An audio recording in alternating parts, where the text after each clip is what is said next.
Well, the capacity today, just under 38,000.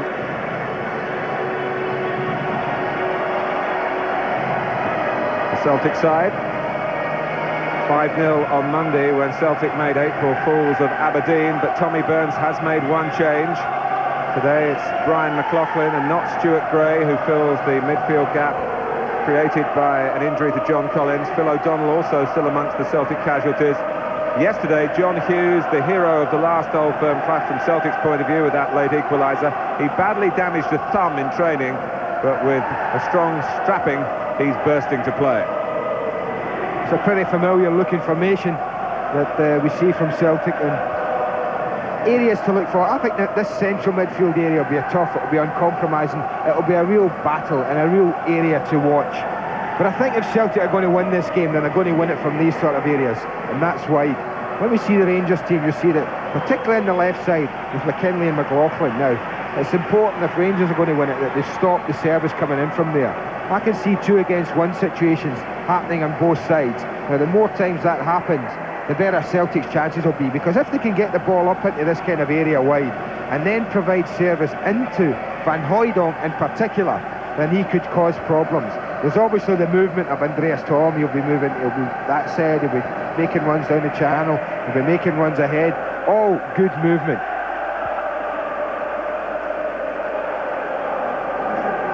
A more familiar look to Rangers today, with Andy Gorham returning in goal, Davy Robertson at left back, and even Trevor Steven, who's been out since August, on the bench. But Richard Gough not risked, though he was close to a comeback, so John Brown continues at the back, and the captaincy stays with Stuart McCall. And when we see the formation, this is what I mean, Martin, the two wide men will try and occupy both full-backs, Robertson and Cleland, and push them back. And by doing that, then they'll try and get McKinley into this area free. They'll try and get McNamara into that area free. And that's what we'll be trying to do. And I just wonder if Jury, maybe on this side, Laudrup on that side, part of their job in this system might be you've got to help both wide full-backs. Very solid at the back. This is a tough, uncompromising trio here that Celtic have found hard to break down. Ahead of that, well, we've got the stability of McCall. I think he'll just sit there, and that will allow Gascoigne to go forward and create chances.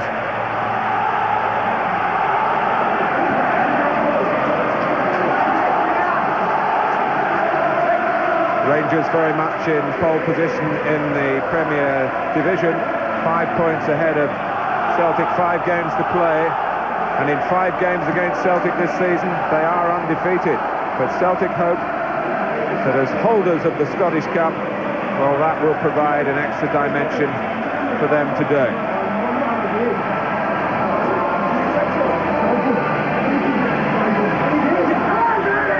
Everything here to run to a prescribed time schedule, and maybe that's why Les Mottram is just holding the teams in the mouth of the tunnel. An experienced FIFA referee, who was actually the referee when Celtic won the Cup here last May. The Celtic fans certainly remember that day. Silverware to Celtic Park at last after 6 years.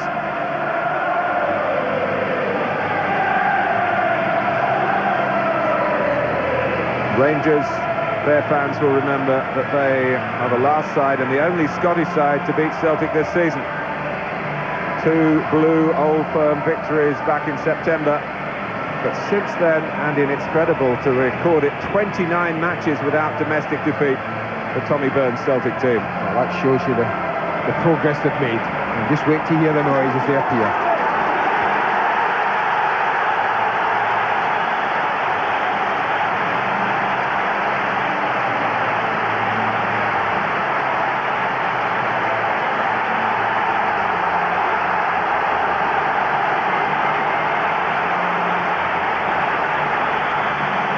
Club allocated some 17,000 tickets, quickly snapped up, of course, and even with its new design and a very tidy look around the majority of the stadium, you feel that it's not a stadium big enough for an Old Firm clash. You go back to as recently as the 60s when there was more than 130,000 for a Scottish Cup final between Celtic and Rangers. I believe, Andy, were you here? I was here. Yes, I was, Martin. As I remind you of the score? Tell me. 4-0 to Celtic. Yeah, I went out the house that day and I have a picture at home with me and my brothers, and I'm standing there with my Rangers scarf and that on, and I've got 4 fingers up indicating it would be 4-0. I was right, but to the wrong team. Well, I can tell all the viewers who might be a bit concerned, Andy's not wearing his Rangers scarf this afternoon. Totally impartial, and there aren't many of those in the ground.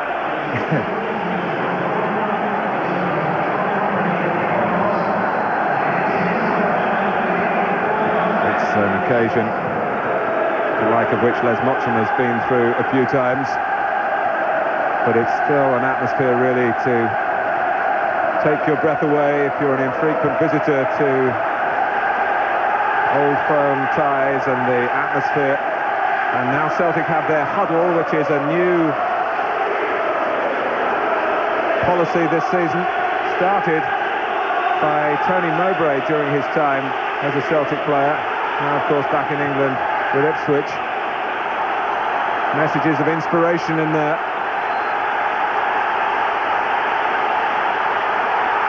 Celtic are ready.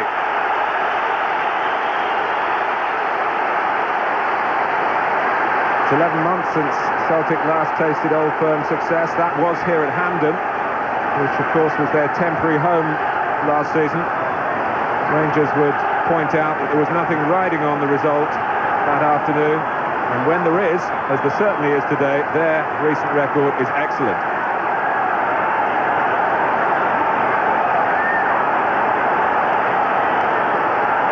Ali McCoist and Brian Laudrup get the semi-final underway. Hearts left here successful in their search for a place in the final on May the 18th yesterday. A match with a truly dramatic finish to it. Who will they play in the final? Will it be Celtic or Rangers? 90 minutes today. Should the sides be level, no extra time, it would be a replay back here a week on Wednesday.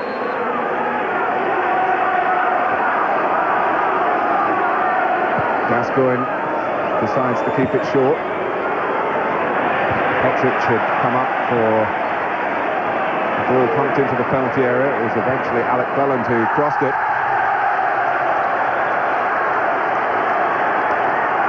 I think the one thing I noticed, you see John Hughes there with that strap around his hand. Is that man? It was a damaged thumb yesterday, and he was packed off quickly to hospital for an X-ray. Brian O'Neill put on standby. He's a tough character, John Hughes. I wouldn't expect any burly man. Hand injury to keep him out of this game. Just looking at the Rangers formation, Martin, I think the games we've seen in the league recently, Walter Smith has gone in with a more conservative lineup, not that adventurous. I think conscious of the fact that the thing was to protect the lead rather than concede it. But I think today's a game where they have to go for it, and I certainly think this is a far more positive formation with the 3 Laudrup, Jury and McCoist in forward positions. Celtic have been really developing as a team. Rangers feel that they've got plenty of potential match winners, particularly, of course, Gascoigne and Laudrup.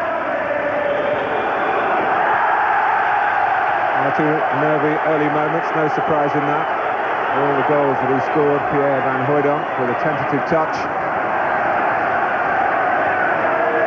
Davy Robertson hoping to last longer in this semi-final than he did the last time the teams met in the Scottish Cup 4 years ago, and he was sent off after 6 minutes. It wouldn't stop 10-men Rangers winning heroically 1-0 for Ali McCoist. Lickster. Deflected off Gascoigne. He's looking very quick for that. I noticed Gordon Jury tracked Tosh McKinley's run right back. Remember at the New Year's game, I mentioned the fact that although Jury was picked, he spent most of the first half in the right back area. And I think he's going to do an awful lot of that early on, and I'm sure the only other way will be, will Jackie McNamara be positive and confident enough to test Brian Laudrup on the other side? It was a good header by Jury, finding Bud McKinley, and Jury was angry with the challenge from the Celtic left back, and Les Mottram may be drawn to it more by Jury's response as much as anything else. Well, he obviously felt when he got caught with the arm. It's a booking for McKinley. And it's another Gascoigne free kick. And no option outside him this time. It has to go into the middle. Oh, well, it came via a Celtic head to McCoist, who was taken totally by surprise. McStay trying to swing it to the left to McLaughlin.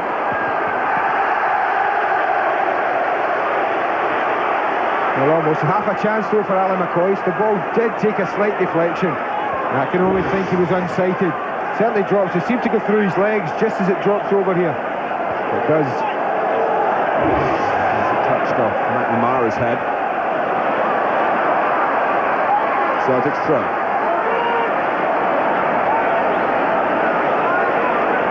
Huge, a real warrior of a figure. McNamara, certainly a candidate for Scotland's Young Player of the Year, along with his great buddy on that far side, Simon Donnelly. 24 games he's played for Celtic, Jackie McNamara, and hasn't yet tasted defeat.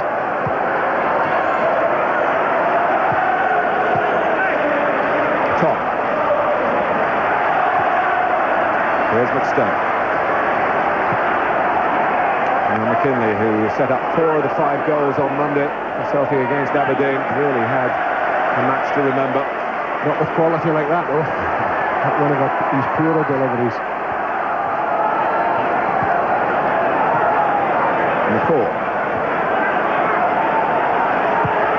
Robertson has to play it back to Gorham.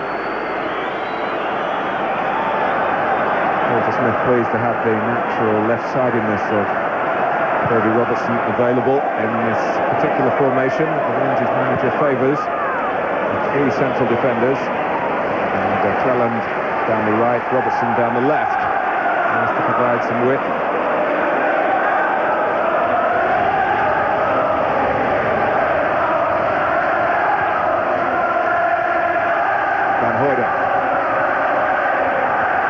Going in, flips out off Robertson.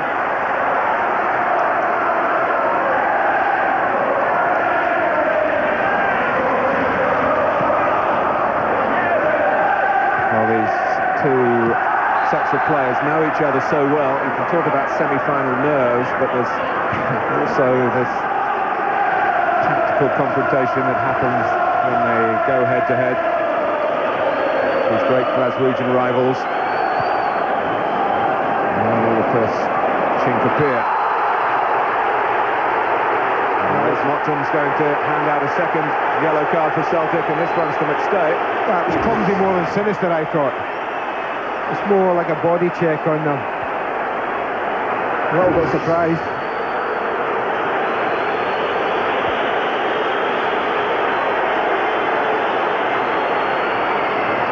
Amazing, 7 minutes almost gone, and the only touch that Paul Gascoigne's had of the football has been when there's a free kick. This is his third. He hasn't been involved at all in open play. Well, Rangers have got 4 lined up to fight for this free kick. And McLaren, who scored from a header in the last meeting between the 2 sides, wasn't located this time by Gascoigne. Well, he had 4, Mark, but only 2 attacked it. You see 2 hold at the edge of the 18-yard box. Well, you can't score if you do that. And only really, I think it was McCoist.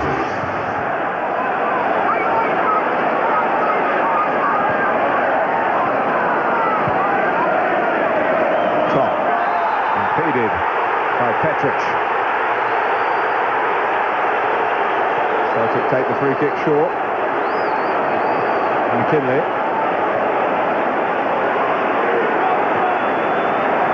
Hughes. And Hoyler rather static through the centre. Donnelly's trying to give an angle. And Hughes, well, he backed his ability on the ball.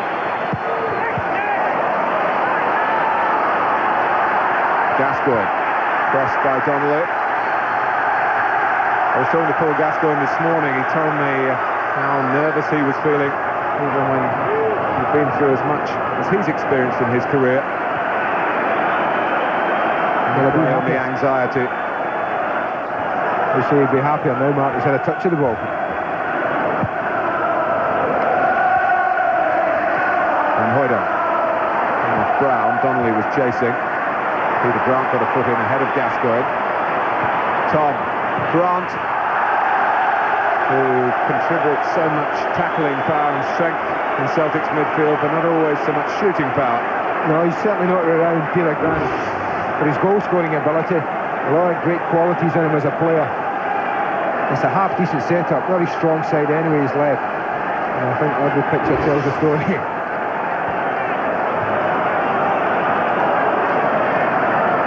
They're almost sparring the opening 8-9 minutes, Mark. They've got a great deal of respect for each other. Sometimes that can close a game up a little bit. I think that's what's happening at the moment. It needs something to happen, just someone to produce a spark. Cullen. And close chasing and giving Hughes a shot. Got the fans baying.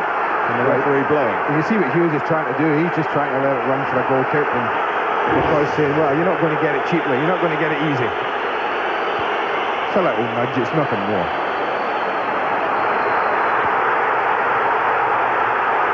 Gordon Marshall came out and got himself involved in that. Well, he shouldn't have done. I mean, as I say, John Hughes certainly had nothing to argue about. He's given Alan McCoy's plenty over the years, and it was only a little nudge. I think just Gordon Marshall just overreacted a little. Let's watch him just tell him to take it easy. Tom Boyd, who's had a tremendous season.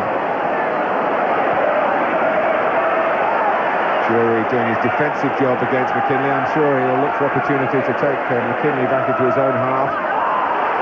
Tom. Van Hooydonk.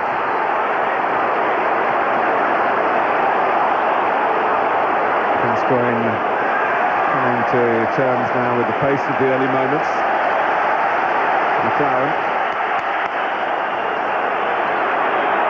Brown trying to ease it forward. Forward covered with Brown having taken a more advanced position. Celtic pressing well. And McLaren wondering whether he's going to have a May date here at Hampden against his first club, Hearts.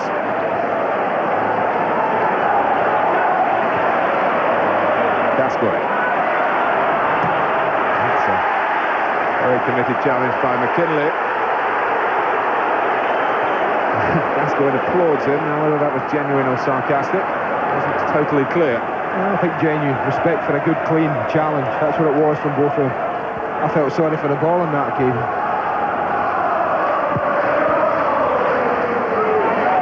No challenge from the Rangers player. Caught between the Croist and Laudrup. Mixed up. McLaughlin, who's had some good moments against Rangers in the past. Today ahead of Stuart Gray, who played well on Monday against Aberdeen in that 5-0 romp.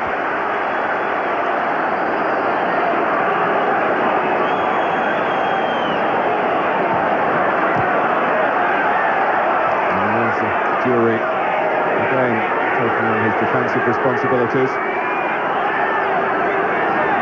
And of course there's a solitary figure up front for Rangers.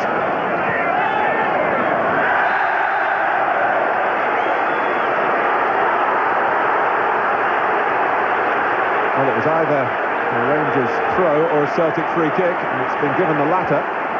Hughes has come up, free kicks played a big part. And the teams met recently, they both scored their respective goals from set plays. But they've got to keep it away from Andy Gorham to make it work today, Celtic. They can't put it in and around that 6-yard box, certainly not in between the sticks like that. Andy Gorham will just come and take them quite comfortably all day. That sloppy play though from Alan McLaren there. Gascoigne, Cleland. They've got another chance. So Hughes wasn't going to get to him, and his momentum just took him into a place where Colin actually played the ball. He was a bit fortunate, the defender, who was somewhat exposed.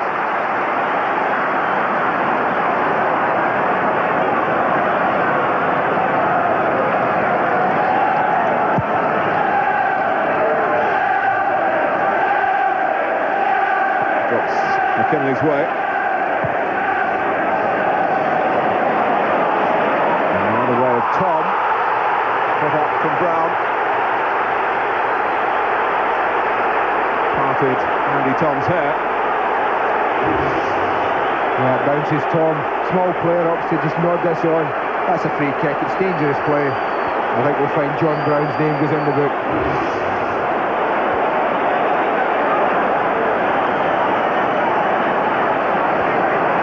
So 3 bookings, lot in 13 minutes.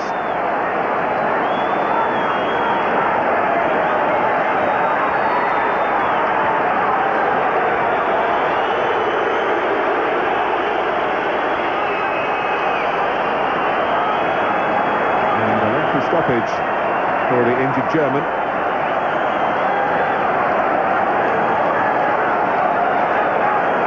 Amidst the ruthless rivalry, both clubs managed by relatively quiet, much respected men.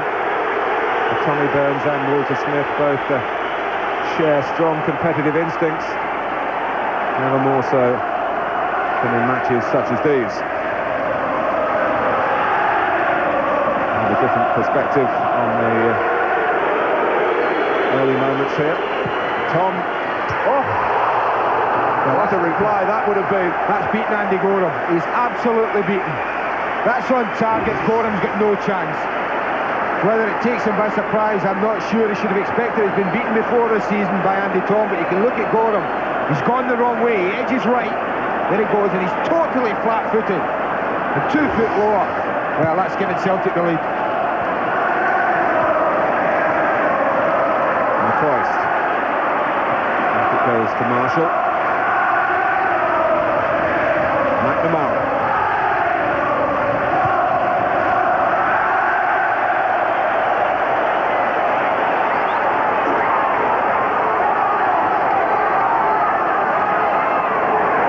Terrific try from Tom, who of course has come into Scottish football with a great international pedigree, more than 50 caps for the old East Germany, 10 further international games after the unification of that country.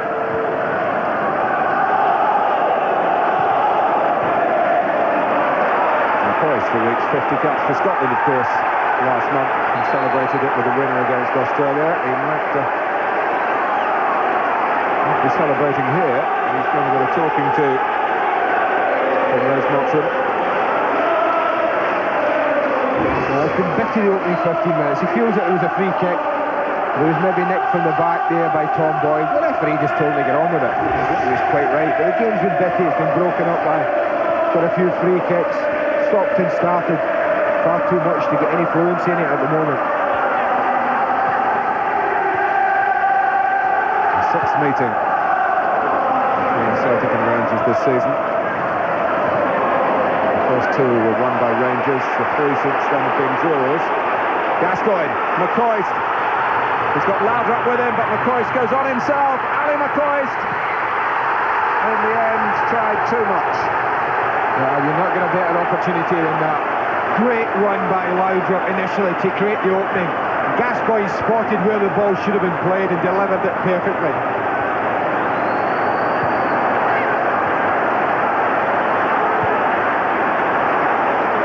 Brian Laudrup was there all the while, but Ali McCoist had eyes only for goal. Watch this one, watch this one. The run comes across there from Laudrup and then the ball slotted. Now he can choose anything. Should he play Laudrup in? Go on, play him in now. He's got to tap in. He completely ignores him. He elects to go on his own and is crowded out. That's a great opportunity gone, and he'll know that.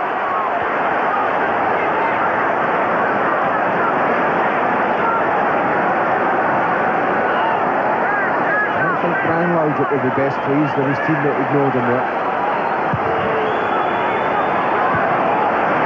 I suppose the counter argument is that you don't get all the goals that Ali McCoist has got by looking for other players all the time, but I know what you're saying. It was the best opportunity of the game, but Celtic might have one themselves here.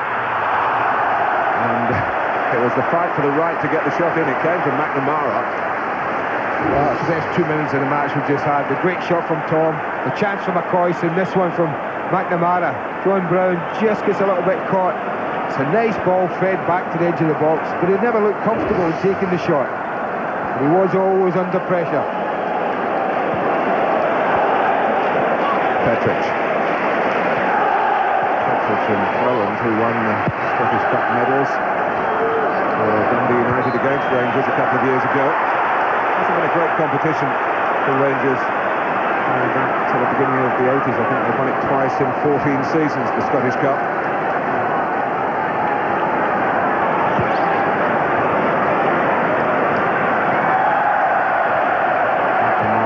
Had to play it. McCoy's jury. Goal kick. I don't think he agreed with that decision. He's booking Gordon Jury now. He obviously didn't like what was said to him.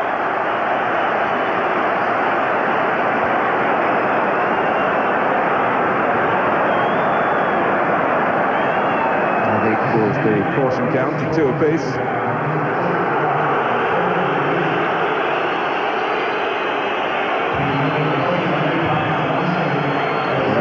Gordon Jury thought or said, it is a goal kick, and Gordon Marshall will take it. Marshall, who was the substitute goalkeeper not used in the final through that cup run last season, and a wonderful gesture, gave his medal to Brian O'Neill, who was injured in the week leading up to the final, having played in all the other games. But Marshall said he wants his winner's medal this season, and superseded Pat Bonner. Jury. Gascoigne, who started it, wants to get involved further forward from Cleland's pass. He's done well to hook it across, but Marshall should make it his against McCoy.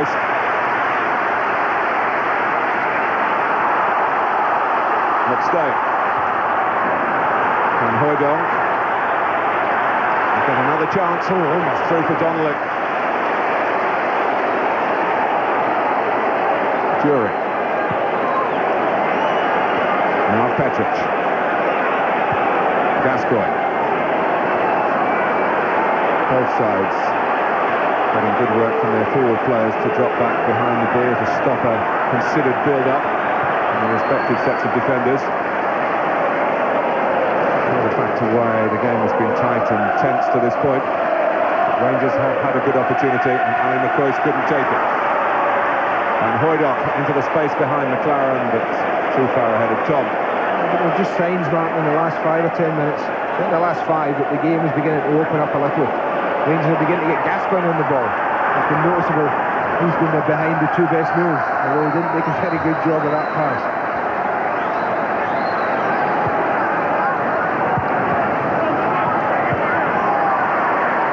Amara. That's good midfield tenacity from McCall. Grant rather drastically mistiming his challenge. And Robertson, that's all it was. He certainly made a genuine attempt to get the ball, Peter Grant. Gascoigne on the ball again.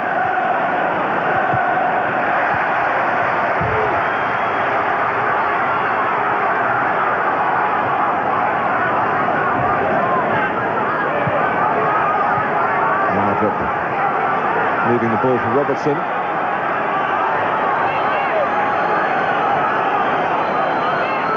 Toby Robertson certainly got a long throw. Tom Brown trying to get underneath it. Here's McCall. Petric. Close to chase. And to shove off Donnelly, at least initially. And Fields with a cutback. Stay. Grant. It's McLaughlin who chases it for Celtic. Cleland, who doesn't get the header back to the goalkeeper right at all, and Celtic have a corner halfway through the first half. It was a decent ball from Peter Grant. He had a look earlier in the build-up. He saw that Brian McLaughlin was forward.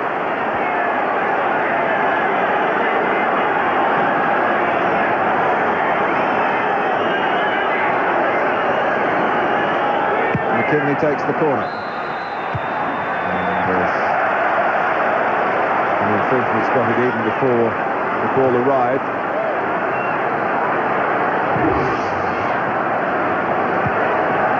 There's a little bit of contact, but I have to say that I've got some sympathy for John Hughes there if he's been given a free kick for that.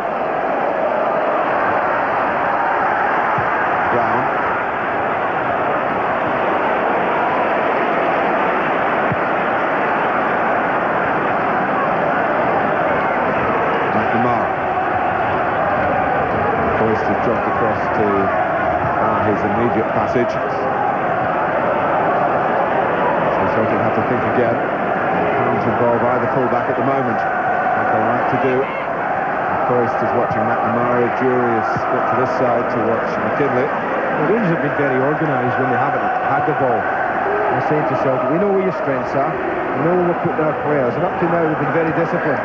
These two out the front three have filled those wide areas and have made progress difficult.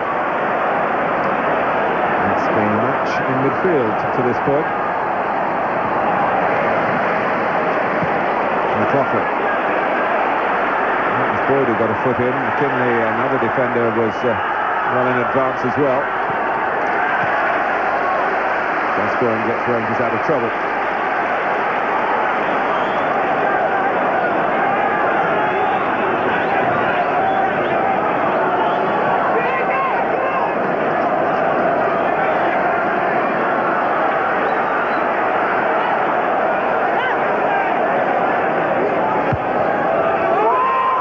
Jury's dropped to the ground, but Tosh McKinley, one of the players booked already, not guilty of any offence then.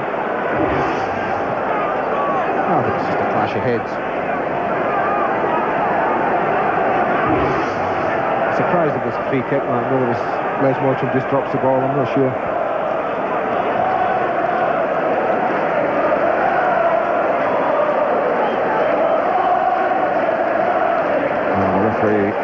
Wants the ball. Yes.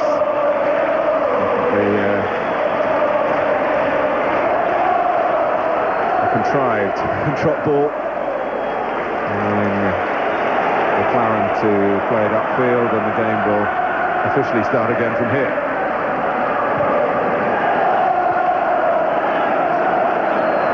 Tom.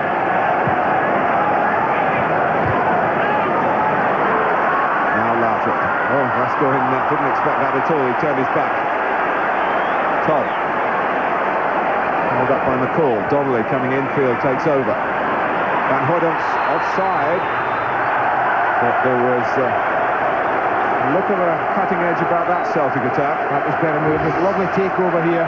Donnelly comes inside. Good run across the face. It's very tight. He's not offside actually when you're looking at it like that. You can see Cleland at the bottom playing him onside. He did well running across the face of the defenders. That was the important thing. And he's a little unlucky to be flagged offside there.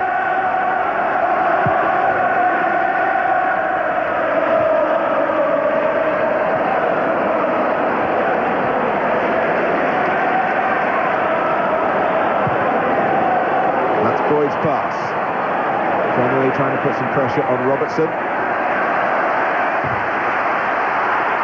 There's a big debate in Scotland, Andy, about Davy Robertson and the fact that Craig Brown doesn't include him in his international plans. Do you have any thoughts on that? I saw that in the papers today, Davy, making his views known that he feels that he won't be involved. I find it strange. I think David Robertson's had a great season, and he has good quality. He's playing for one of the best clubs in the country at the highest level.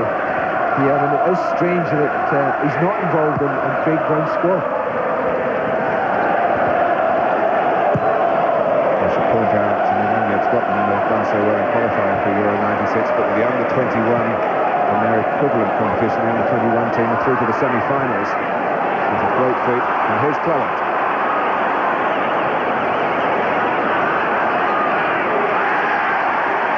Well, it was crowded out in the end.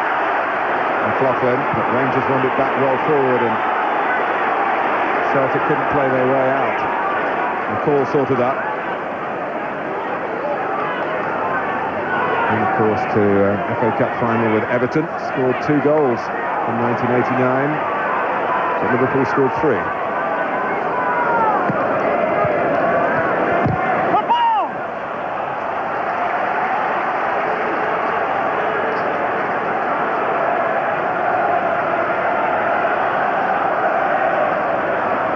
Now Jury summoning up the reinforcements for the long throw. Only Alan McLaren, but it's back where it started, and it's a Celtic ball this time.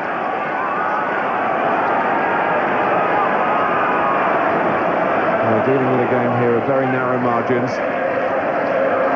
For improving Celtic, Rangers with this wonderful recent record, particularly in the league, looking to match Celtic's achievement of 9 successive championships.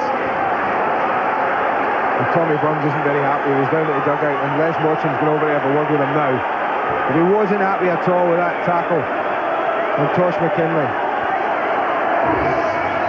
As he plays the ball up the line, Alan McLaren comes in, catches him on the knee. It's a late tackle.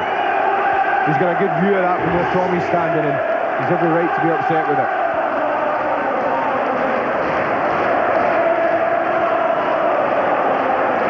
McLaren's made his way from the scene of his crime.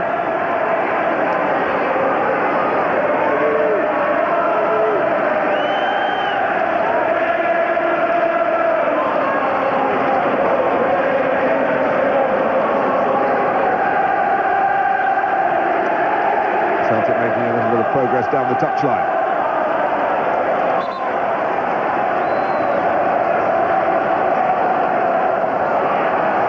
Hughes had to scurry. On from Van Hooijdonk. Back from Robertson.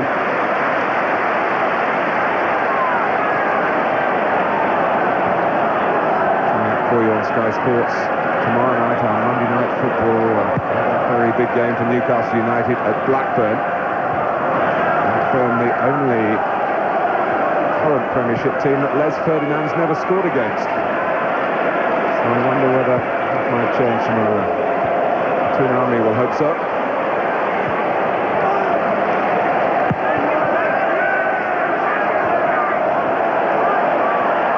Gascoigne.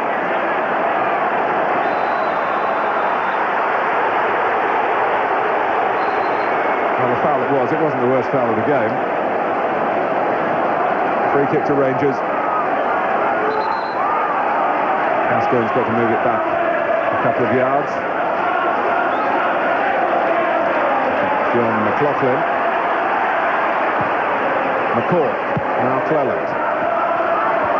Drury was quick off the blocks he needed to be. He's done very well, Gordon Drury. Now he tries to whip it across. McNamara away, who was perhaps fortunate, through straight to McLaughlin. Tom to the left, Van Hooijdonk pulling to the right. There's a bit of space there as well for McNamara to move into, but McLaughlin's looked in the other direction, and I'm afraid he's got it wrong. It's a pity. Opened up. They were backpedaling Rangers. McNamara at last had got up, high up the pitch, free. No one goes with him. A good run across. Van Hooijdonk, he's bringing them inside there. You can see McNamara going across the top. He elects to look for Andreas Tom, and it wasn't a great ball at all. Boy.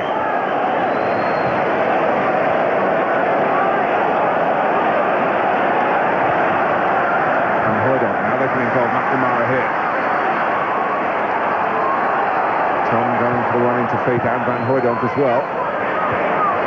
His touch, Van Hooijdonk's touch hasn't been good so far in the match. He's got an awful lot of balls fed into his feet, and he's missed his target more often than not up to now. But that's the kind of situation they're looking to get Celtic with McNamara. And the call, the challenge was on Grant. The referee wanted to play the advantage, and the call unabashed goes in again, gets the ball this time, And he's going to get hooked as well for the first challenge.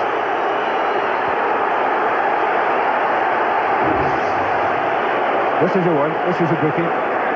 See, that one's late again. And although Peter Grant jumped up very quickly and Celtic had the ball, the referee just allowed play to go on, and then once it had gone dead, I think the booking was inevitable.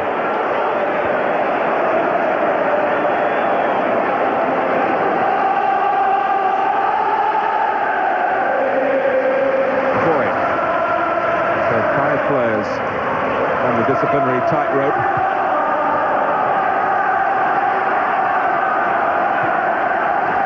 Next day. Now McLaughlin. This is Tom, who likes to come back and work in midfield. times that has left Van Hooijdonk a little short of further support.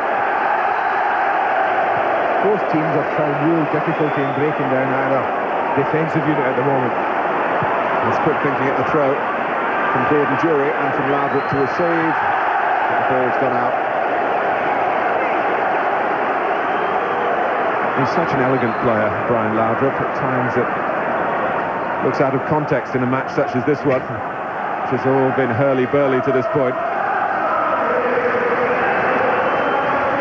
See Celtic enjoying a huge advantage in the pressure and the control of the football, but neither team's been able to really create anything.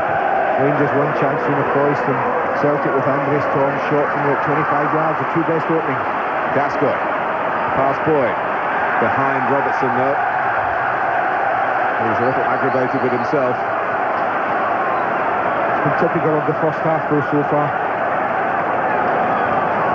Most important area of the pitch when passing, control, everything has to be right, the attacking thirds. Both teams have just been lacking a little bit in that at the moment. But we shouldn't forget, it is a semi-final. It doesn't matter how you win, as long as you win. Yeah, semi-finals are all about winners. Very few people remember the losing semi-finals. And they're not noted for the quality in the football in the majority of semi-finals. Let's say the winners today will remember the losing semi-finalists because of the sweet satisfaction in the Glaswegian context.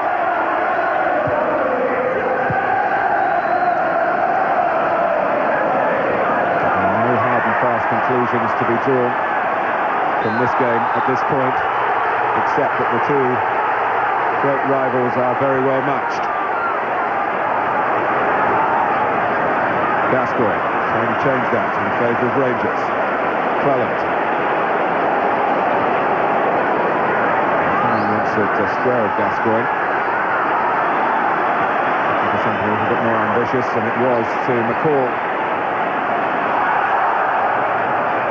Whether McCoy would have been allowed to go on then. Slightly tricked Hughes. And now Brown, first player to go down. And it's another stoppage that Les Motton's got to supervise. Donnelly in some distress for Celtic.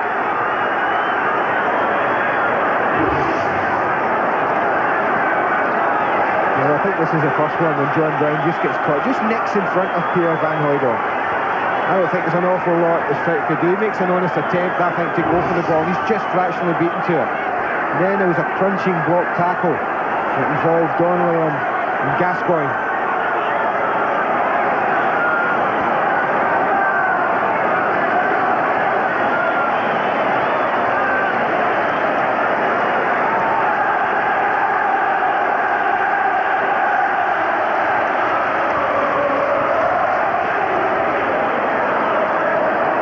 No suggestion of a free kick at the end of it. It's another drop ball. Brown's okay. Donnelly, who came off the worst in the second incident, is back in, battling for the ball. That was McNamara. Free kick to Rangers.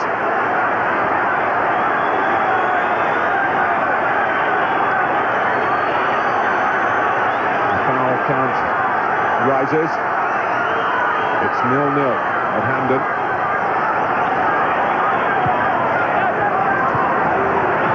Gascoigne.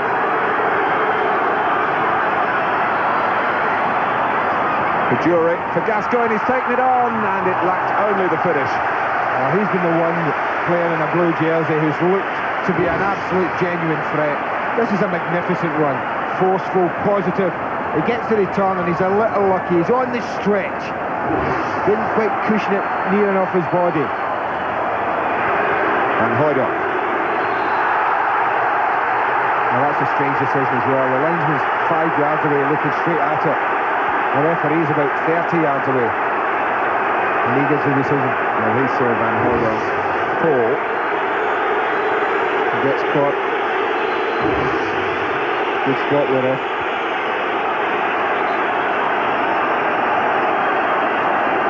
So a free kick to Celtic. Now this might be a chance. 7 minutes to go to half-time. And Hordon, watched by Petric. Hughes trying to get free. And Tom as well. And it was teased to the edge of the area. It comes back in from McLaughlin. That's Hughes. Corner. Good job, good header from John Hughes. Very powerful in the air. He's not going to score with this header. It's too far out, he's under too much pressure. But he knows he's got to win it. He's trying to knock it down to Van Hooijdonk. Ron Brown just scrambles it wide. McKinley to take the corner. Donnelly. Tom has kept it in. McStay. Hughes trying to get to it again. Good defending by McCoist. Well, he'd have bet money on John Hughes against Alan McCoist 9 times out of 10. But McCoist did his job in the edge of the 6-yard box. It's back with another Tosh McKinley corner. McNamara. McStay. Now there might be a Rangers break on here. Dury. McCall.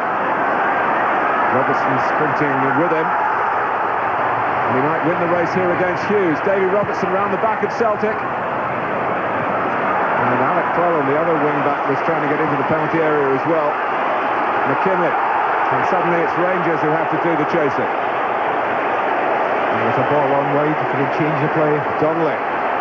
Great change of direction. McLaughlin. Oh, mown down by Cleland. Well, that's one of the easier decisions that Les Mortram had to make today. No attempt to play the ball. McLaughlin skipping past Cleland into the danger area. But all coming after a great break by Davy Robertson at the other end. Well, he did ever so well. He stood the ball up brilliantly, and the only thing that he did wrong was he got a little bit too much on it.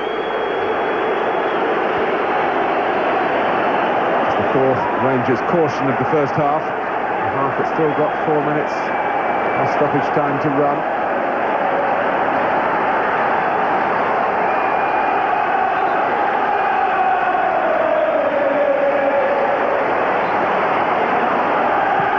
McKinley takes it. Skims off the head of Brown. Tom settles for the throw.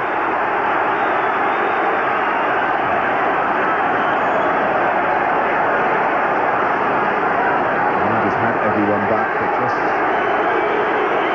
having to release 1 or 2 out of the penalty area. It's a free kick against Van Hooijdonk. Oh, and a strange one from Cora.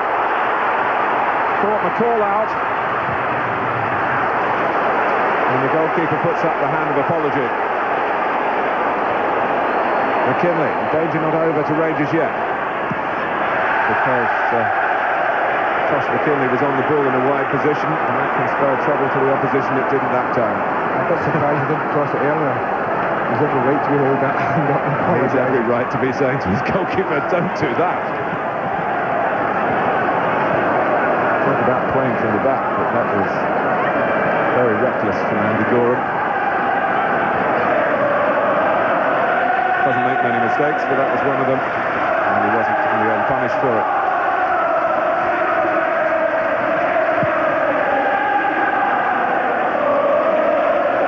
Danced on by Dury. Gascoigne. Not easy for Dury here, but he's got it down. McCall. Laudrup spotted Robertson again. And he tried to steer it. McCoist must score! Rangers take the lead. The holders are behind. 2 minutes to go in the first half. Well, the master goal poacher gets one of the easiest goals he'll ever score against Celtic. But an awful lot's down to David Robertson's again forceful run. It's on his weaker side, and he didn't just try and blast it. He looks to feed this past the goalkeeper. Just watch the way he sidefoots this. Looking to place it. Gordon Marshall can only just stop it and nothing else. And McCoist just doesn't miss those kind of chances. Keeper thinks he's done his job, but with McCoist around, you have to do a little bit more than that. Well, the player who settled the last Scottish Cup tie between these two clubs, a semi-final 4 years ago.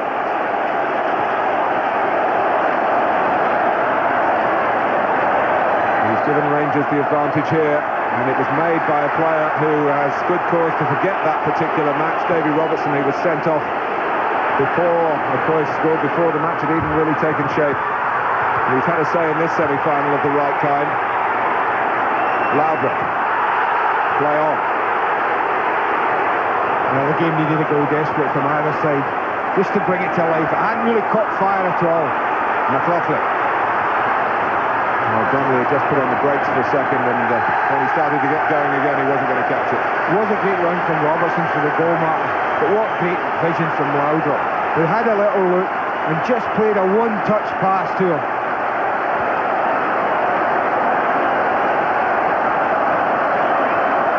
Gordon Marshall, at full stretch, could only parry the ball out. The goalkeeper, who started as a junior with Rangers, is the beaten Celtic goalkeeper here. The first goal of the semi-final.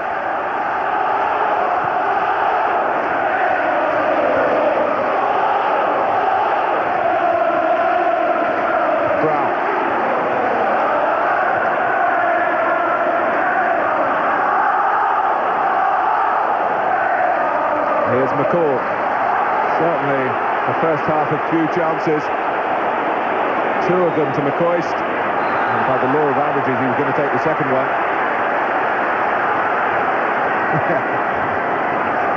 His eyes must have just grown huge, lit up as he saw that ball drop there.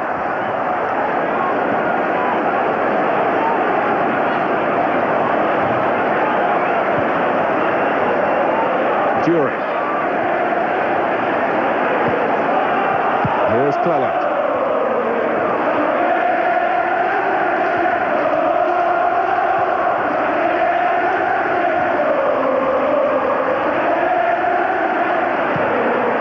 Gascoigne couldn't get through them.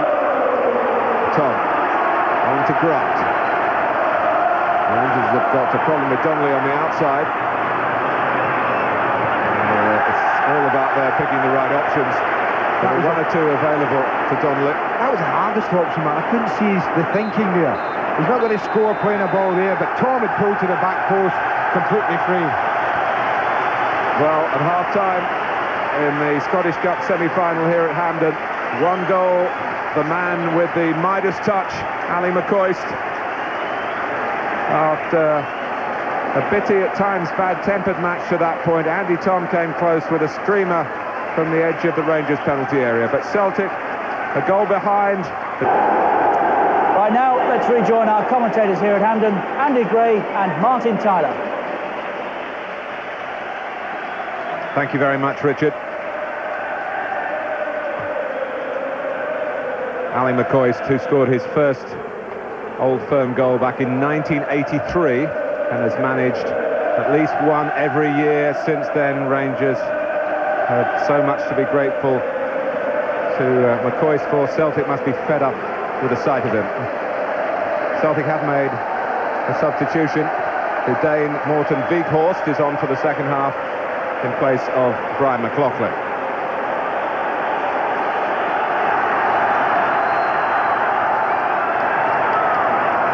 So the holders in trouble at Hampden Park.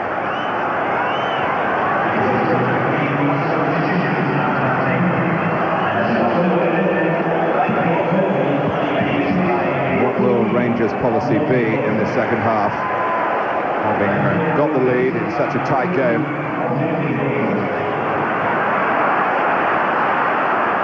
Jury.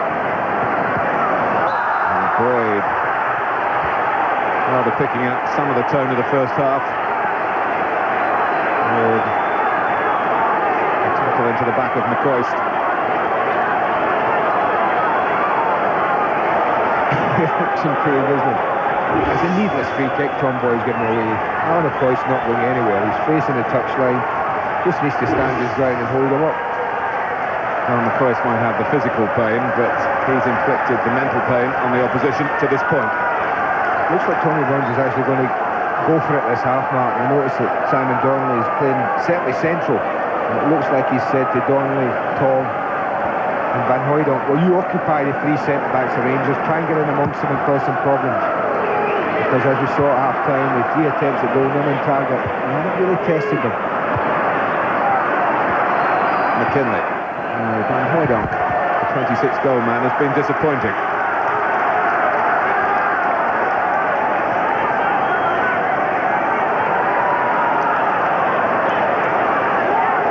Gascoigne. Fell by mistake.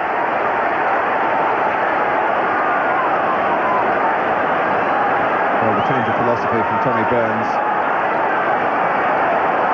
needs Celtic not to concede a second goal here. Put properly into practice. Gascoigne trying to come up with something extravagant. And reminded, of course, of his FA Cup semi-final goal at Wembley, a terrific free kick past David Seaman and Arsenal back in 1991.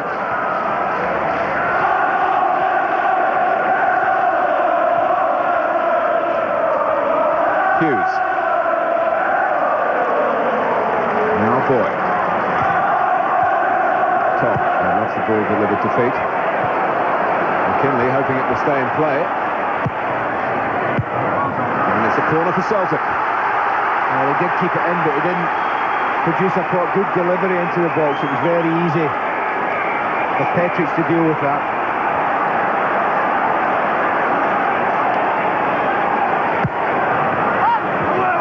It's over the whole pack of them.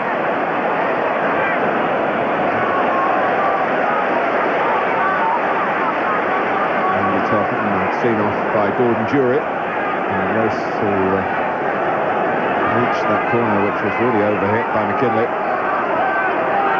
Celtic attacking the end on which their supporters amassed. The same for Rangers. It should up the volume in the second half.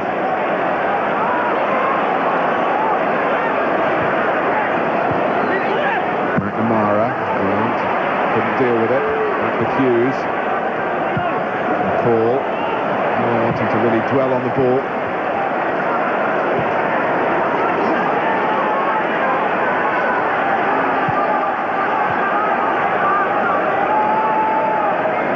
Celtic really do believe that they've improved sufficiently to challenge Rangers this season. Now is the time they've got to prove it. They've won a lot of friends around the country for the style of football. But as far as the old firming counties are concerned, they're still looking at a much better Rangers record in them. Gascoigne, McCall. Robertson on the move down the left again, as he was in the lead up to McCoist's goal. McCall eagerly intercepting. McCoist, not quite for Rangers. Robertson, Gascoigne, plenty in blue to his right. And in the end, he has to use them. Laudrup, Welland even outside him.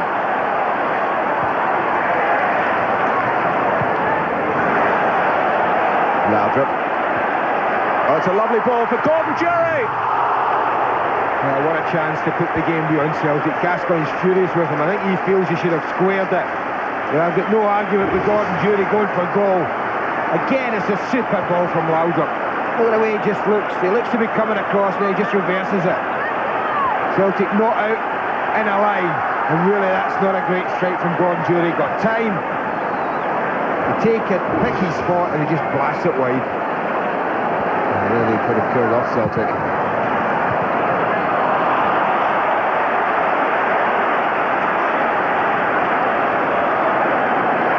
He's flitted in and out of the match, Brian Laudrup. But a key moment, his pass in the move that led to the goal, and that was an even more direct contribution to a scoring chance.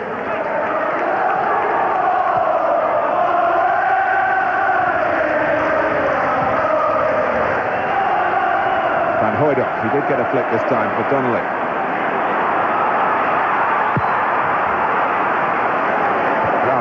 Cleverly down for Gascoigne. Oh, that's superb. Past Weghorst. And he's driving on and still forced it through for McCoist. The flag is up. The linesman is flagging. The referee has finally responded to it. Well, if he was offside, he shouldn't have been. Again, what great skill from Paul Gascoigne. And he showed he was prepared to be brave here because he just overruns it there. But he's so determined to make that ball his.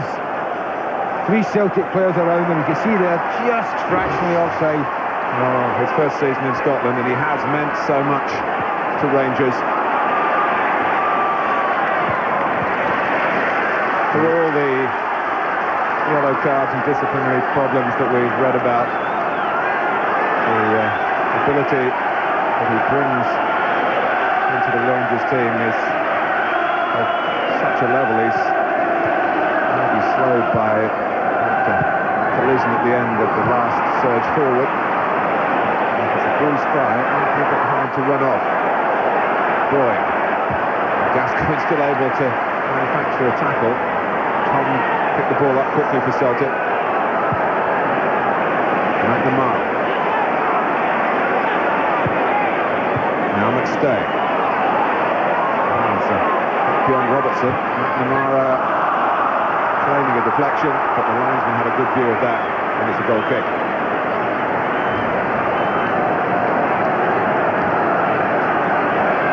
I think the way that Tommy Burns has set the stall out second half, I think it suggests that this game just might open up.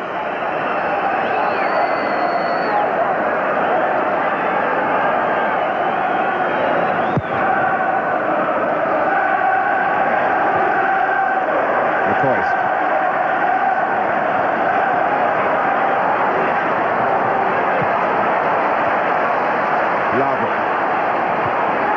This is Cleland.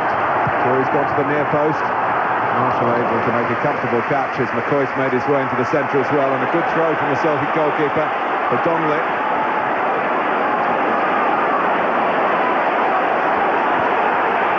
This is Tom. And Hoydon went to the near post, and Peter Graham dropped to his knees at the far post, where he was totally unattended and not spotted. The Celtic do have a corner. They need to find something extra. Maybe this is an opportunity for them to do it with Hughes' header. Away by Robertson. McStay. Grant able to turn. Donnelly, that's a bit on the short side. Gascoigne made it his against McNamara. Laudrup was in danger of going offside. Gascoigne realised that. Tom. McStay. Well, he has in the past from there, Paul McStay. It certainly opened up for him. Wide enough and long enough for him to pick his spot. Rangers don't really go press him quick enough. Alan McLaren eventually goes, and that's not one of Paul McStay's best.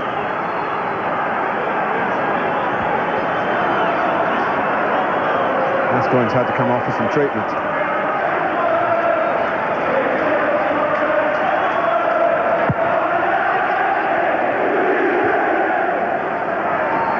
McLaren.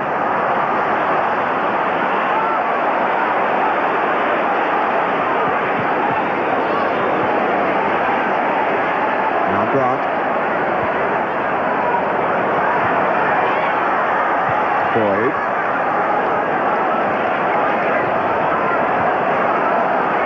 Kinley easily got past Laudrup. He left the defending to Cleland. They want Gascoigne back on quickly, and here he comes.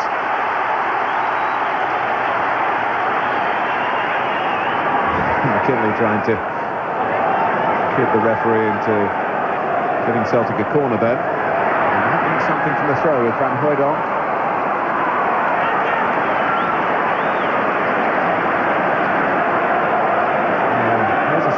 sadden the heart of Rangers fans who haven't seen Trevor Steven for a long time.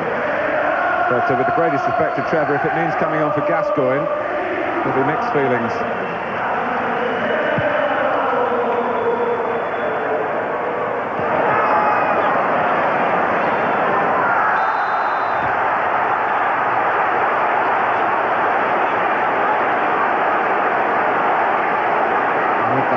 Of yellow cards in the first half, of course. There is the risk, as Jackie McNamara found out in the last Old Firm game, that you pick up a second one and you're off. Laudrup. Certainly looks as though Steven is going to come on. Laudrup has picked out only a fellow Dane in the Weghorst, not a fellow Rangers player.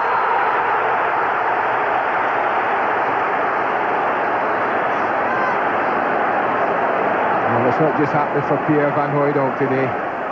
Again, his anxiety to go forward. I think he just strayed about half a yard offside. Laudrup actually gave the ball away, and you can see he's just about half a yard ahead of John Brown when the ball's delivered.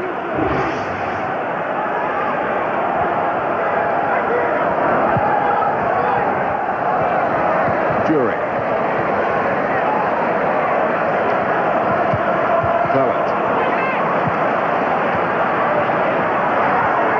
Celtic get possession, Rangers very quick to close them down. They've got to keep doing that. Jury.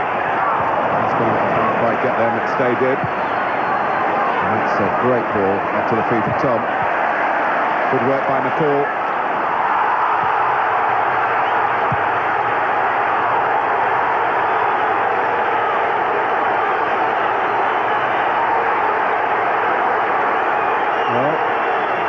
Not happy with the treatment that's being handed out, and a war of words with McStay. That was a solid challenge from Paul McStay, but you can see he wins the ball quite clearly there. Nothing wrong with the challenge. Certainly shook out Laudrup.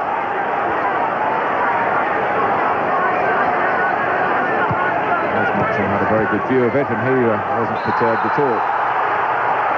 Now he has given the free kick against Van Hooijdonk.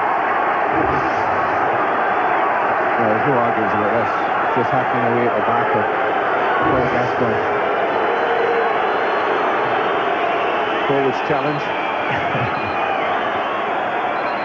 Not regarded as sinister enough for the yellow card to be produced that time. It's a free kick. Might be sinister for Celtic, with Gascoigne deliberating over it and bending it in towards McLaren. Hughes got there. Robertson. Hughes cleared again. Brown. Weghorst here. McStay. Laudrup. Robertson ahead of him. Davy Robertson, is he in for another one? It's off the line.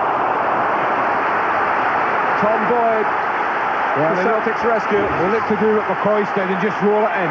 Perhaps he might have looked you up for power. Slotted in beautifully round the goalkeeper. Tried just to feed it across. Jury.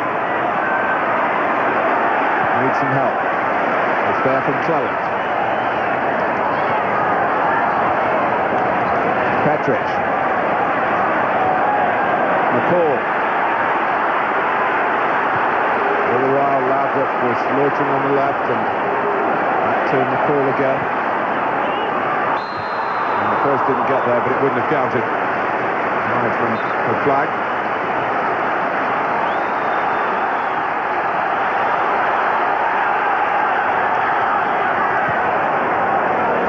Hooijdonk.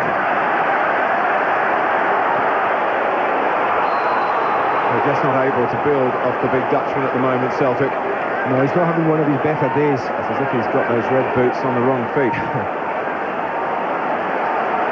Half an hour to go. That can change in a second if he gets a chance and puts it in. Donnelly. Grant. Trying to cover McKinley's movement, and he has done it. It's one of those occasions where, in looking at the ball, you might just lose the man, but Gordon Jury showed the defensive side to his game again. He Might have got a goal early in the second half to give Rangers real comfort. At least he was making sure then that their lead at 1-0 wasn't threatened by Tosh McKinley. Petric. I think there's one thing that would be disappointing Tommy Burns, Mark, would be the fact that we've played an hour of football now, and I don't think up till now that Andy Goram's had a save to make of any description. And that would be the most disappointing thing. Brown. Boyd.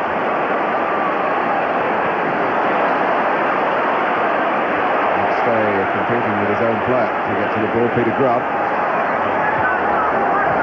Just happy for Celtic to have it here. Donnelly.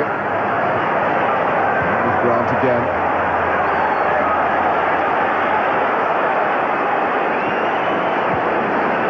Well, possession doesn't count for anything if you don't produce the penetration at the end of it, but maybe they will this time with Jackie McNamara. Again, though, it's so often just when you think there's a chance coming, there's a chance of getting a shot on target, I think he just overdoes it a little, Jackie McNamara. That first part he does ever so well. Maybe when he should have been looking, he looks to take on one man too many.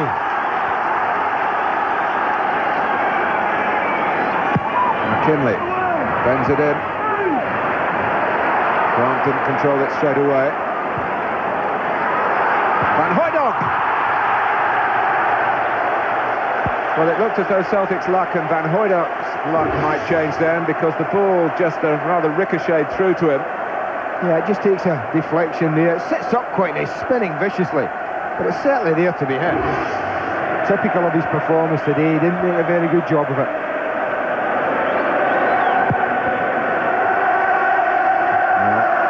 I'm wondering where salvation in the semi-final will come from.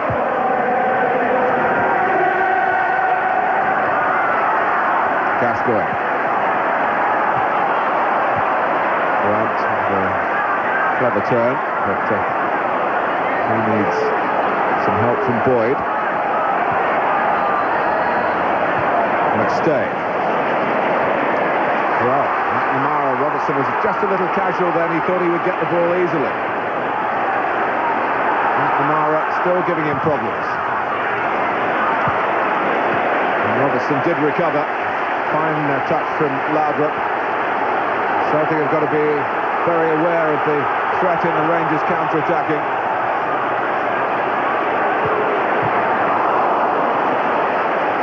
The jury was disappointed it wasn't played across field. Tom. Even though Rangers were pushing forward then, there was no overcommitment. Plenty of bodies in blue back when Celtic regained possession. Tom. He's come as close as anyone for Celtic with that swerver from 25 yards in the first half. This is Donnelly. Tom again. Good tackle by McLaren. McCall has a ball on for McCoy, but there's not much support for him. Hughes is the defender. And Grant covering the run of McCall. He just needed to hold it a bit, that was all. Gordon Jury was making great strides on the outside of Ali McCoist. McStay, there's no one outside him, so he blasts it. Gorham fumbles, and it was the head of Brown, not the head of Van Hooijdonk.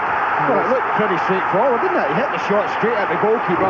The ball must have moved a bit through the air. He didn't deal with it very confidently. It is swerving all over the place.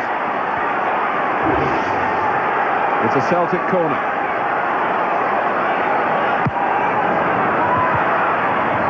Here's McStay. To hoist it back in.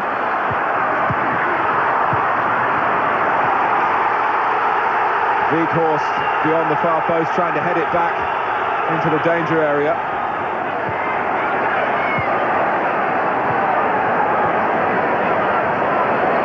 Now McStay. Weghorst. Rangers, everyone behind the ball. What we have, we hold. And they've got to keep holding for 25 minutes. Tom.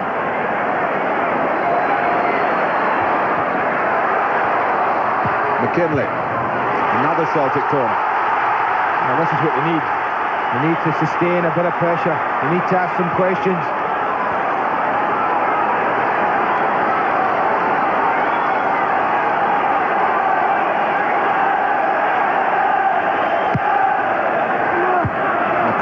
need his. Rangers haven't pushed out very far, inviting more pressure. Tom, key phase of the semi-final. Celtic probing and pressing for an equaliser.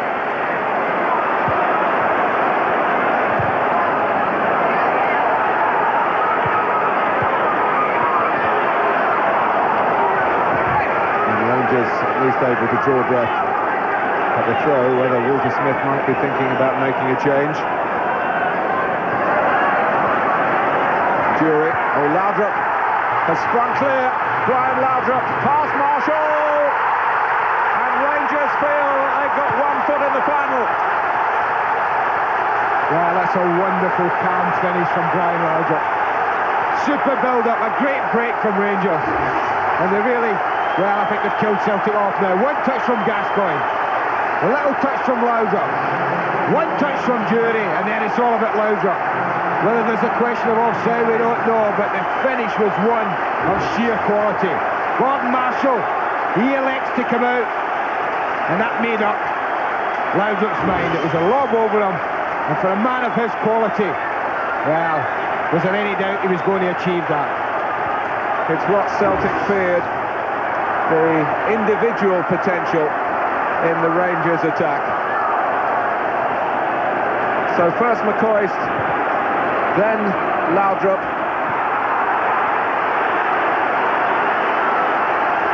And Rangers starting to reckon on a Hampden return next month. And Tommy Burns, whose side seemed destined to finish second in the Premier Division, although that race isn't over yet. And the Celtic fans now start to shed the tears. They fear the worst. Tough to take. Derby defeats nowhere more painful than in the Glaswegian context, but it's not a defeat yet for Celtic. They've got Donnelly here. And they haven't got enough players in the box, in truth. Well, they've really got to overcommit now, Celtic. I always thought they were still in with a chance at 1-0. It was important they didn't lose the second from their point of view. But now they have got to push men forward. They've got to risk losing a third in order to get themselves back in the game, I think. Well, we talked about it as a key phase, with Celtic trying to force the play, Rangers prepared to soak it up, and then back their ability to break out. And the bet came up for Walter Smith.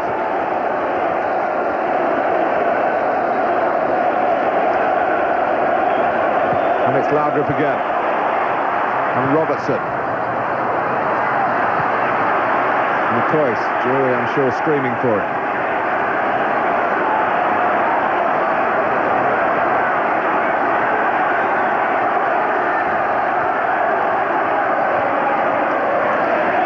Got out of a tight corner, and Tom tries to do the same all the while. Gordon Jury doing his bit for Rangers.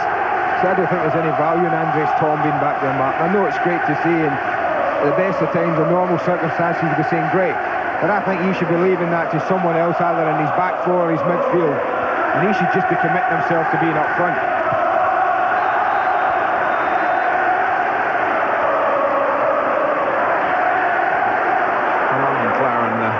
And smile.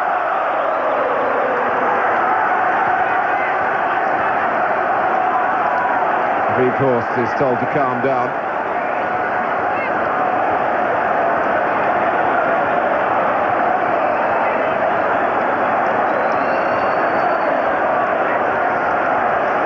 Brian Laudrup with the sort of finishing that Denmark will hope to utilise in Euro 96.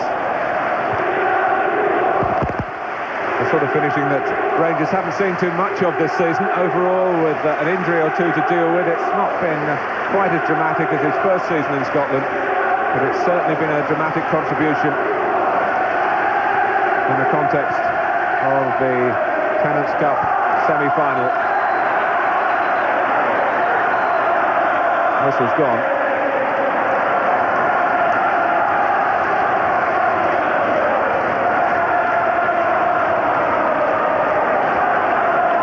Booking here.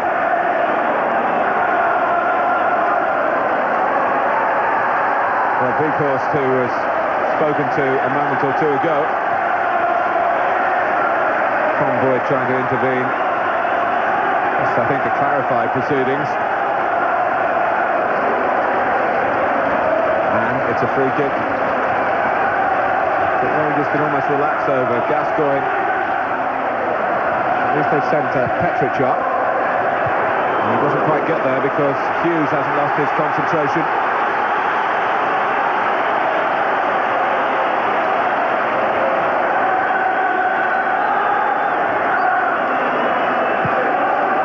The call from Margaret's corner.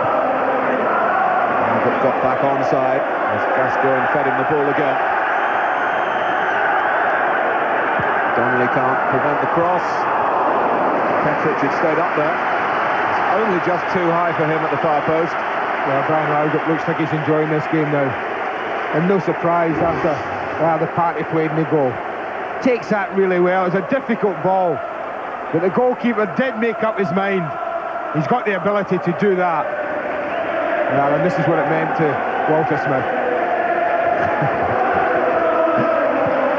You don't see him let his guard down like that too often, but he had plenty of reason to wear his heart on his sleeve then. It was a well-worked goal, but it was also a triumph for Rangers' tactics, having come out for the second half, a goal to the good. And that just shows you that you can have as much possession in games as you like, and if you don't have a cutting edge and you don't make the most of it, then people can make you pay. There might be more to come from Rangers yet. Laudrup, of course, concerned about being offside and not wanting to run where Laudrup wanted to play the ball. Van Hooijdonk. McNamara. That's a bit straight.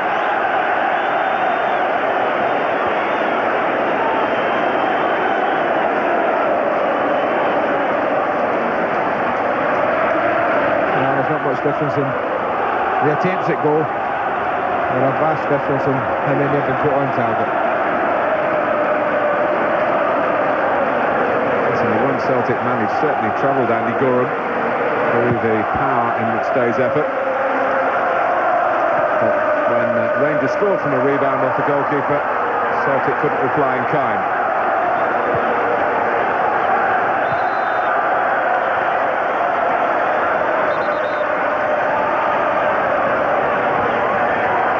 Rangers fans in very good humour and very good voice now. It's a long while before this semi-final started to shape up their way. The attendance not quite total capacity, that's just under 38,000 these days. I have to say the prices that the fans have paid, less than half charged for the English equivalent last weekend.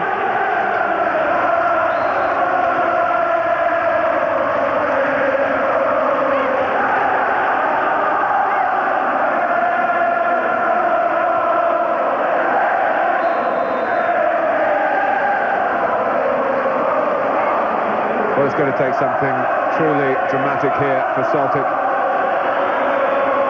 to avoid losing their grip on the Scottish Cup. Not impossible, but the signs haven't been totally encouraging. Robertson, the culprit this time.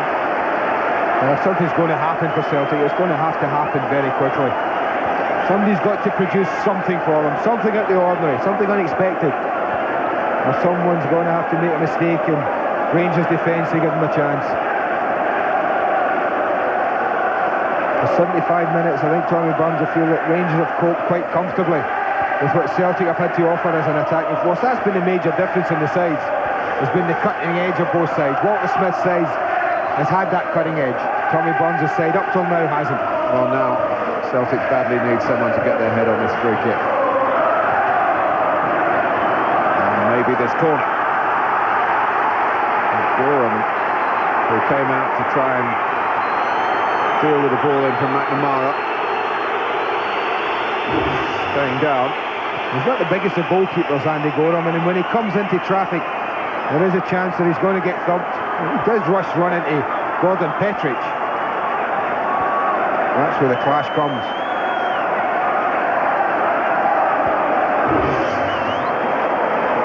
Now, Rangers do have a substitute goalkeeper if required. Colin Scott, a loyal reserve here. Of course, they've signed the Dutchman Theo Snelders recently. He's not eligible today.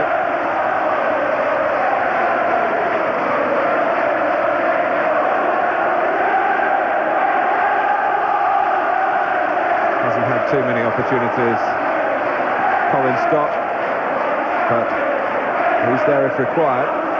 Chance for us to remind you about our Monday night football. And what a game, Blackburn against Newcastle. Alan Shearer, Newcastle born. He spoiled Newcastle's attempts to improve their recently indifferent away record at such a critical time in the championship race.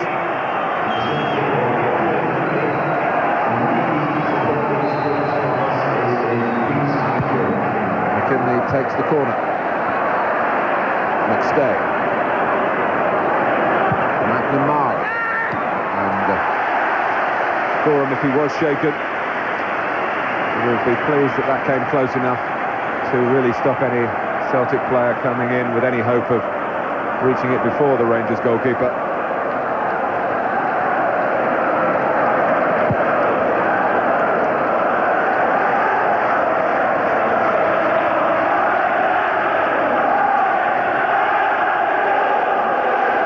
Well, it's looking very much as though it's going to be Rangers against Hearts in this year's Tennent's Scottish Cup final. Of course, Hearts were the last side to beat Rangers at Ibrox as well, back in January.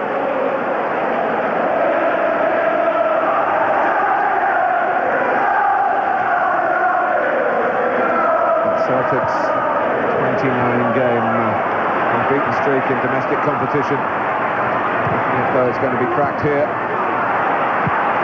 by the side that this season has just, when it's mattered, held the upper hand in the Old Firm clashes. It certainly mattered today. And Rangers closing in on the right result.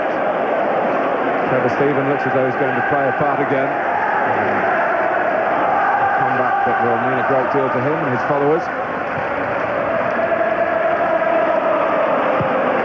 McNamara. Good covering by Petric. They've needed a player to be in the right place defensively. There's been a reliability about Rangers at the back. They work well, actually, Martin. The three centre-backs really, they know their jobs. They're very well organised. Well, Gordon Durie has done a job for the side, as well as being involved in the second goal. And indeed, if you trace back the first one as well, there's some good control from him. And he's chased up and down against Tosh McKinley. But for the last 10 minutes, that job is passed to Trevor Stephen, who's been out since August, a cartilage operation. That took 4 months to recover from. And then a blood clot in a calf. Put the comeback on hold again.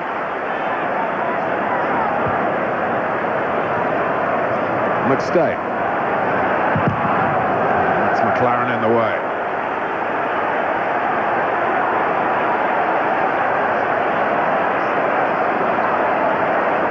Grant.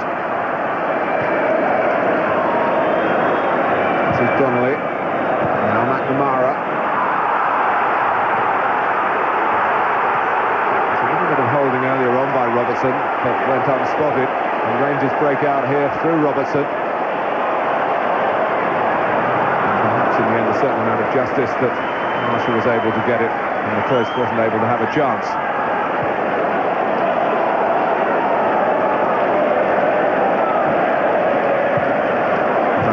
Donnelly.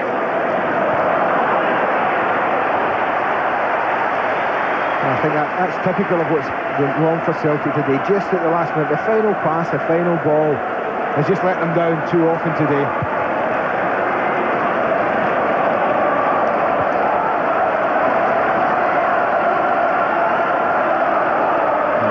coming from the Rangers bench, Davy Dodds and Archie Knox. He's trying to get his players perhaps to not sit back.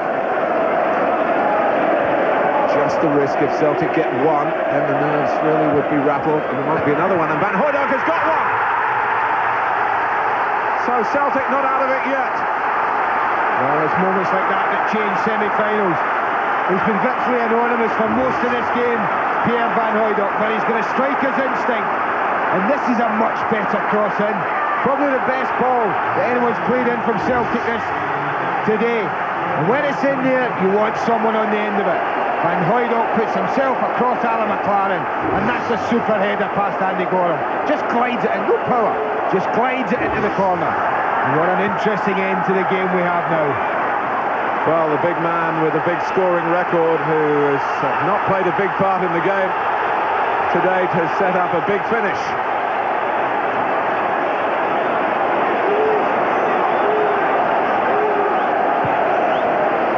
Donnelly. Van Hooijdonk. How will Rangers react? Suddenly it's gung-ho for Celtic. Boyd.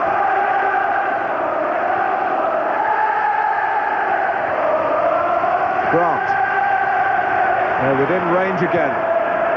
The team in green and white. Boyd.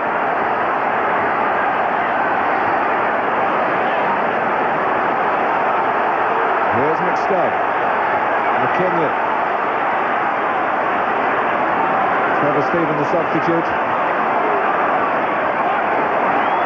McKinley trying to get round him, can't do so. Now, the one thing you know about Tommy Burns' the Celtic side this season, they don't give up. They will keep going and going until Les Mottram says there's no time left. And suddenly Celtic are getting to the ball so much quicker. Beginning to feel beaten. The heads were hanging. And Hooijdonk's head suddenly intervened with a telling flick.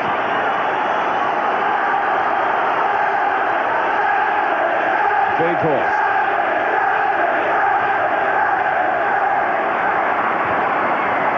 And here's McNamara. Oh, well. Well, if that's Pierre Van Hooijdonk, it's 2-2. But it was Simon Donnelly. And it's 2-1. But a great ball from Hooijdonk to McNamara. What a cross this is. Fizzes it across the box. And it's only his lack of inches, nothing else. And had this man been on the end of that cross, then I think we might be looking at a 2-2 scoreline. We still might. Of course, an extraordinary finish here to yesterday's semi-final. 3 goals in the last 10 minutes between Hearts and Aberdeen. Yeah, they left it late against Dundee United as well, Celtic, didn't they? 2 in the last minute.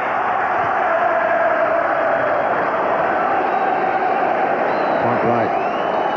Van Hooijdonk. Suddenly the ball's sticking when it's played up to him. McNamara. Laudrup.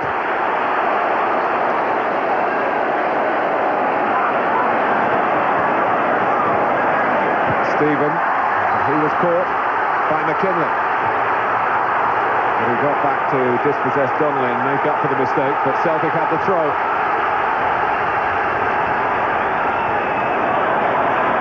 Weghorst. McKinley. Again, we talked about shortage of numbers in the centre. Van Hooijdonk really had to go to the near post. There was no one able to make up the yardage to get in for the deeper cross from Tosh McKinley. We're into the last 5 minutes. Just to remind you again, should Celtic equalise, there is no extra time. Be straight to a replay a week on Wednesday. Tom.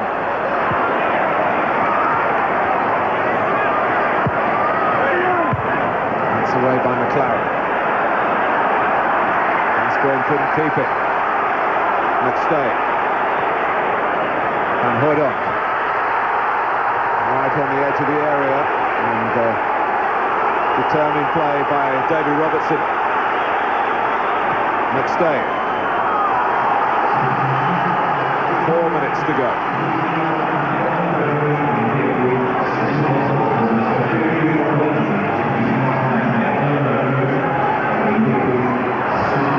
Now McStay. McNamara. Big horse going in. Yeah, it was a lovely tempting cross, I have to say, and Alex Cleland was the one under it. I thought Vikhorst would fancy his chances here. Beautifully floated cross. McNamara's now provided 3 great crosses in the last 5 or 6 minutes of this match. Has it come too late for Celtic?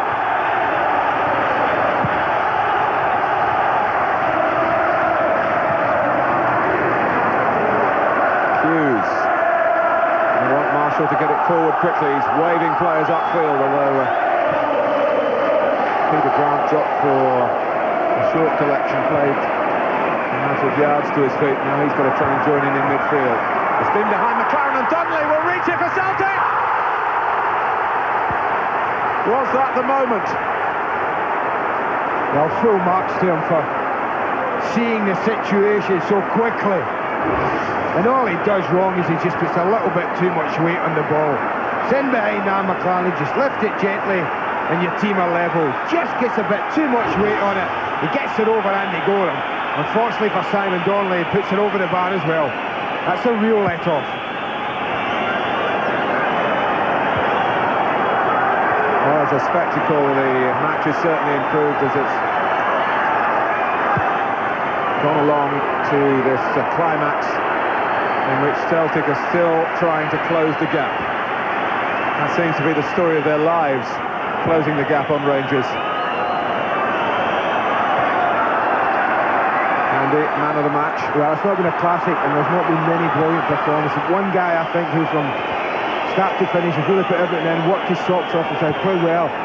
And tennis man of the match is Stuart McCall. Still captaining Rangers with Richard Gough, who had a chance of playing today. Now Peter Grant.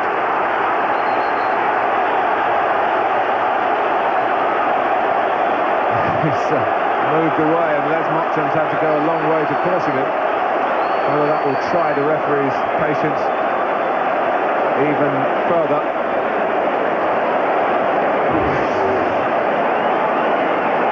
I think he wins the ball, and he certainly goes over Grant Laudrup, but he seemed to me to get a piece of the ball, Peter Grant. It's not the first yellow card he's had in an Old Firm game, and I don't expect it will be the last. Yeah. He's competitive. And he's Celtic to the core.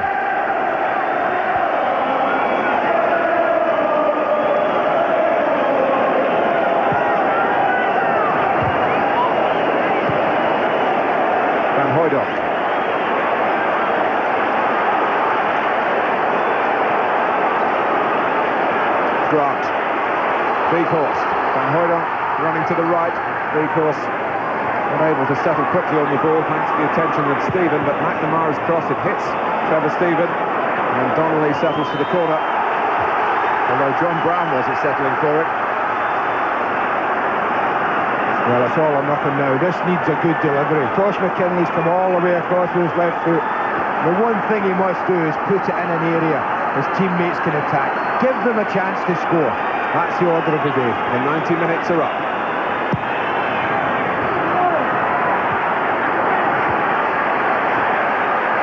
McStay. Played by Cleland against Tom, and it's a goal kick. And it's just a question now how long Les Mottram feels should be added on. I suspect there might be certainly a minute or two.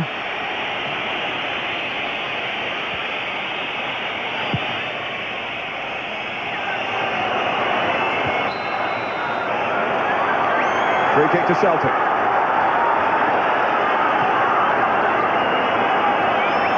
Rangers trying to hold their line as Celtic throw so many players forward. Hughes, of course, is there. Van Hooydonk, you'd expect. And the ball is too long. And that's the one thing we didn't want. Just a harmless ball straight through to Andy Gorham. And the referee tells Gorham to get on with it.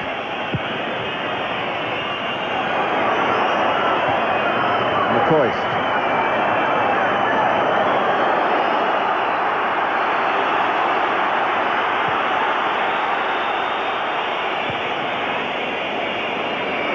Donnelly.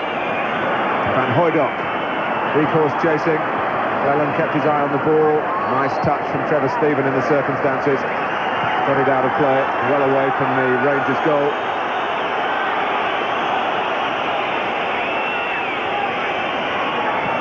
Not that far away. Not as far away as it seemed and Stephen hoped. It's McKinley with the throw. 2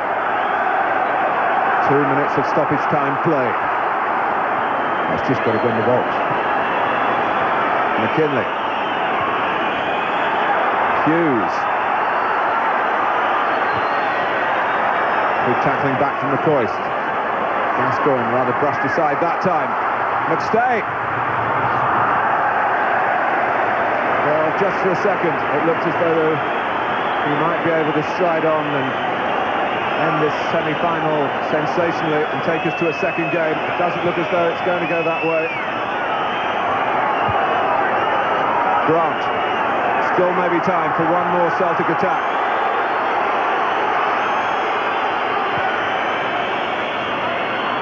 Brown, great climb. Laudrup, who's good enough to keep the ball. Gascoigne likewise. And keep it he does. And then produces a pass towards McCall.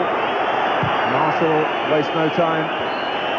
And Rangers are in the final of the Scottish Cup. In the end, Brian Laudrup's second goal for Rangers was the decisive one. Ali McCoist, just before half-time, turned it Rangers' way. Laudrup's goal seemed to secure their passage into the final, but then came the late scare. Van Hooijdonk's header. And for all Celtic's development this season, they've not cracked their old rivals in 6 attempts. Rangers still have the double very much in their sights, and today's delight even greater. A semi-final success for Paul Gascoigne and his colleagues at the expense of the old enemy and at the expense of the holders as well. They also believe, Rangers, with some justification, that in Walter Smith's time as manager they've never lost to Celtic when it really matters. It certainly mattered here at Hampden this afternoon. And it's finished Rangers 2, Celtic 1. So it's Rangers then through to the final, where they meet Hearts, of course. And those supporters will have a happy trip home. Not a long one, a happy one, not that young man. We'll be back with the thoughts of Kevin Drinkle and Charlie Nicholas next.